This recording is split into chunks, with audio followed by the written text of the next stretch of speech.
So the last time I was here, I basically proved how the city was working with my neighbors and playing their games, and it's part of my lawsuit. So I was also talking about how a while back the San Jacinto Police Department threw away a few of my complaints, and evacuation took place that night. That was basically, in my belief, it's a punishment for failure to tie up loose ends because they were working with my former employer, and how once again they were playing games. This time throwing away evidence, then firing the deputy that did it to avoid an investigation. This was a death threat that I had received.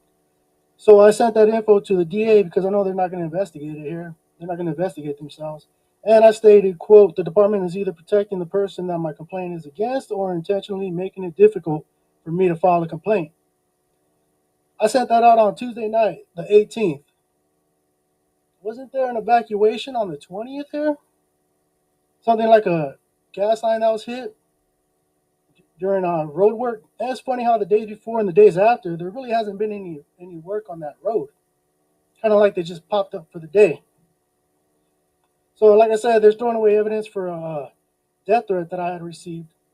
And, speaking of death threats, I'd like to tell you a little story about something that happened a few months ago.